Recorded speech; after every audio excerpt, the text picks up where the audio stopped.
22 years ago, a happy little game called Super Smash Bros. Melee released.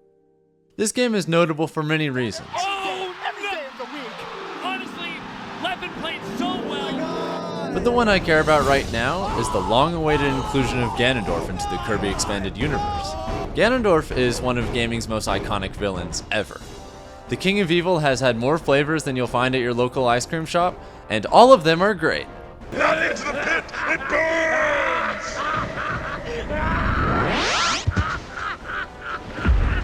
Most of them are great. But there's one place he has consistently missed the mark, despite being a paragon of excellence, and that has been his place on the tier list.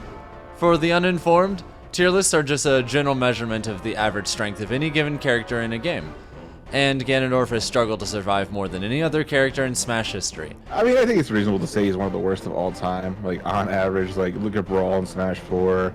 A lot of people consider him as the bottom one in Ultimate. No character deserves to be shafted this hard, but especially not one of the best villains in gaming, so where did it all go wrong? Let's walk a step back. During the development of Super Smash Bros. Melee, Sakurai and the rest of the team had an ultimatum from the big man up top at Nintendo. Thou shalt deliver Melee upon the masses. As with the GameCube, Sakurai of course had no choice but to do the best he could, and Melee had a measly 13 months of total development time as a consequence. 13 months! And released only 2 years after the first Super Smash Bros. Was a smash hit title in January 21st, 1999. The team wanted to put lots in the game they couldn't, such as James Bond, no, I'm not kidding, and some new characters were very derivative of each other to save time. But the most egregious of these, in my opinion, was Ganondorf. Ganondorf was given a moveset that cloned Captain Falcon. What? I can kind of get some of the others like Marth and Roy being similar, and Pichu and Dr. Mario as well, but Ganondorf couldn't be any more different from Captain Falcon, a character from a radically different game universe. But unlike Captain Falcon, he's quite slow, and in game series where movement is as important as it is in Smash, that's always a big downside. Bear with me for a moment, but Ganondorf in Melee isn't actually a bad character. Yes, I know what the title of this video is. No, I'm not a shameless clickbaiting YouTuber. Okay, maybe just a little. But his Melee incarnation has enough sauce to almost make you forget how much pain his existence induces in me for the rest of his in-game appearances. He's got surprisingly decent combos, an amazing throw for combos and tech chasing, good edge guarding, and some solid normals that go great with wave dashing. Ganon on ice is a thing of beauty. He's also got some great history like Kage double eliminating Mango from a tournament before, Nun winning Smash Factor 5, and Bizarro Flame just existing. Back here. One simple edge guard. It's done. It's done. Oh my God. It's done. Bizarro takes the game. Bizarro takes the game from Armada. Still no better than a cool mid-tier, but it's a nice little appetizer that makes you feel warm inside before the feast of suffering that follows, not unlike any dining experience at White Castle. His tournament results have sadly only gone worse over time, as the passage of time has not been kind to the King of Evil, with some thinking he might even be a low tier nowadays, and unfortunately folks, it's only further downhill from here. Super Smash Bros. Brawl came out on January 31st, 2008. I can fondly remember checking the Smash Bros. Dojo website every day for the next juicy morsel of info, leading up to the game's massively hyped release window, which was rapidly approaching.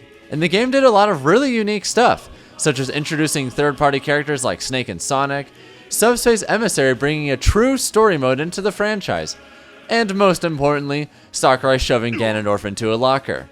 Ganondorf was universally considered to be the worst character in Brawl. This matchup is really hard for Ganon, being that Ganon is the worst character in the game. His movement is abysmal. His attacks are now slower than they were in Melee. His combo game doesn't really exist. His hitboxes consistently lose to a gentle breeze, and he gets both juggled and edgeguarded into absolute oblivion. On the plus side, they did more in this iteration to distinguish him further from Captain Falcon by giving him a new move, Flame Choke, which is now basically a mobile grab that sets up tech situations for reads, can be a recovery tool to grab ledges, and can even be used off stage to drag people into the abyss with you. Overall, pretty cool. He also got a new up smash, which is actually kinda ridiculous. This beautiful attack has amazing power, can be comboed out of at low percent sometimes, and has so little end lag that you can use it as a neutral game tool for pressure and to discourage aggression from foes, an uncommon trait in Smash attacks. But even those additions aren't enough to protect him from being dumpstered by just about anyone with a pulse. His status of being booty butt cheeks aside, he had some unusually dedicated players like DLA and Verminubis who were considered to be his best players, Ray Calm, who was sometimes thought to be on the level of the former but didn't travel much and was relatively unproven, and Fonz, who actually won a tournament with him. Verminubis also somehow took a game off Mewtwo King's Meta Knight in tournament in Mewtwo King's prime, which for the matchup being as absurdly terrible as it was, is a truly amazing feat. Unfortunately, some flashes of brilliance weren't enough. Maybe next time, Ganon. Next time occurred with the release of Smash 4 in late 2014, which I didn't bother specifying dates for because look at this mess from the launches of the 3DS and Wii U versions. Smash 4 introduced many new third-party characters, DLC and patches for the first time, a fully unlocked roster from the start, and last, but certainly not least, chucking Ganondorf in front of a bus. Ganondorf this time around is third worst in the game, with his meteoric rise, attributed to being just a smidge faster this time around. And unlike Brawl, he actually has some situational combo ability. But at the end of the day, he's still ultra slow, still gets eaten for breakfast by Rushdown, comboed endlessly, and edgeguarded without mercy. Despite all this though, a certain trend was beginning to emerge. Despite Ganondorf's struggles, he was disproportionately popular for his quality. Something about this guy just draws people to him, it seems. For better or worse, but mostly for worse. I love the character, I love the Legend of Zelda games, but a big reason I gravitated towards playing Ganondorf competitively at all is just because of the way he plays. I like that he has 3 grabs, I like what he can do out of them and stuff like that. Adam, Gungnir, Rickles, and Pon were some of his best players, with Ray, Calm, and Verminubis still remaining some of his best from the Brawl days as well. With their powers combined, they sometimes got big upsets, which is the most you can ask for realistically. Perhaps the single most tragic fact of Smash 4 Ganondorf's life is that from the start of Smash 4 to the end of its patch cycle, Ganondorf was significantly buffed and still remained at the bottom. Ganondorf in total had 23 different changes in patches, 20 of which were buffs, 2 were tiny nerfs, and 1 was just making down smash flip opponents. Not even 20 individual buffs could save this man, which is kind of amazing if you think about it. It's almost as if there's some greater issue here that buffs alone can't healthily address. We'll get to that later. Super Smash Bros. Ultimate released a mere 4 years after Smash 4 on December 7th, 2018. This game was basically pitched as one game to rule them all, one game to bring them all together. With the inclusion of every single character in Smash history, tons of old stages and a staggering amount of music, World of Light, which ended up being a bit underwhelming sadly, but most importantly, Ganondorf being crushed by a wrecking ball. The symphony of suffering at its crescendo for the Stooge of Evil, as he ended up being the literal worst character in the game yet again on Smash Ultimate's first official tier list. This one surprised me and many others the most because the cast having way lower end lag on aerials, his new Smash attack seemingly being inspired by his sword moves in Twilight Princess, and apparently more combo potential all seemed promising enough to where many early in this game's lifespan thought he was a mid-tier, myself included.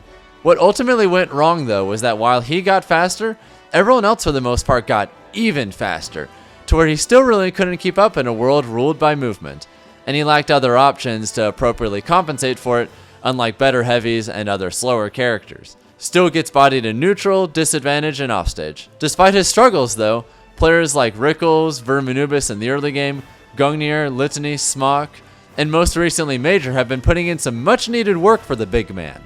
I appreciate all of you.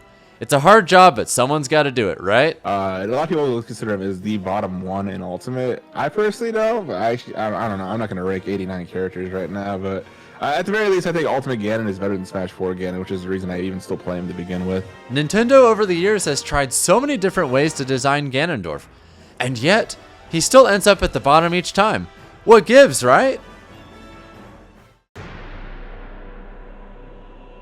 I believe the core problem is simply that his core fundamental design isn't exactly conducive to being a good character, and that without rehauling him entirely, he will always be a bad character. I'll explain.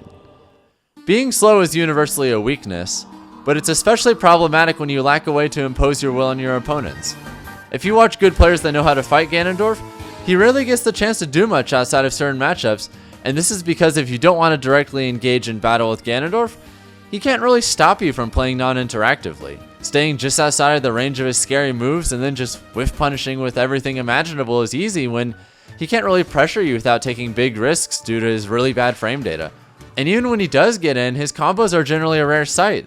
So even though his individual moves do plenty of damage, he'll still routinely do less damage when he gets a hit than his opponent will for a basic combo.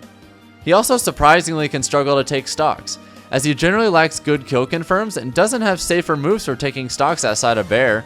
So if you just play evasively, you can regularly live a long time against him, whereas the same often isn't true for him due to being easy fodder for every kill confirm imaginable, and also still being quite easy to edgeguard. Even with the reduced end lag he and Captain Falcon on their up Bs received in a patch, they can still be reliably edgeguarded for landing them, which doesn't solve the issue so much as just making you work for it a little harder with the tighter timing. And perhaps worst of all in Smash Ultimate specifically, is that with aerials having lower end lag across the board, most characters can just mash aerials against Ganon's shield and he can't really do anything about it much of the time, whereas his aerials aren't safe enough to return the favor. Overall, for as long as he remains a Captain Falcon clone in the heart of his design, he will always have a hard time. But in spite of everything, I'm not without hope for the future. While there's no announcement for Smash 6, let's be real, it's definitely happening at some point, with or without Sakurai. The only question in my eyes are when and whether Sakurai will be involved and to what extent. Nintendo at the end of the day is a corporation that likes money, and Smash makes far too much for them to simply stop. So I'm proceeding under the assumption it'll happen with whatever the next Nintendo console or Switch upgrade or what have you arrives. I personally am hoping that this will be the one they finally decide to fully redesign Ganondorf for from the ground up. And with such a vast catalog of games at their disposal, Nintendo isn't lacking in great ideas. The most likely start would be making him visually resemble his incarnation in Tears of the Kingdom, with that game perhaps inspiring the baseline of his new moveset. I mean, come on! Ganondorf has black magic, a large variety of spells, sword moves, transformations into Beast Ganon and other variants, teleportation, and so much more to work with. Your move, Nintendo. I mean, just think of how funny it would be to bring back his tennis game simulator from Ocarina of Time, which you could return volleys using any move as or against him. The possibilities are endless. And perhaps finally then, Ganon could know the salvation of escaping the deep pit of mediocrity he has lived in since his start in Smash, a franchise I deeply love. The Nintendo fan in me 1,000,000,000% says remodel him entirely, like from scratch, make him his own character, make him 0% Captain Falcon. Like that's my heart answer. But like if that were to happen, I don't know if I would play him. That's the thing. I've just gotten very comfortable with his kit. So like if they revamped him, that'd be incredible for Smash. But I don't know if I'd still keep playing him.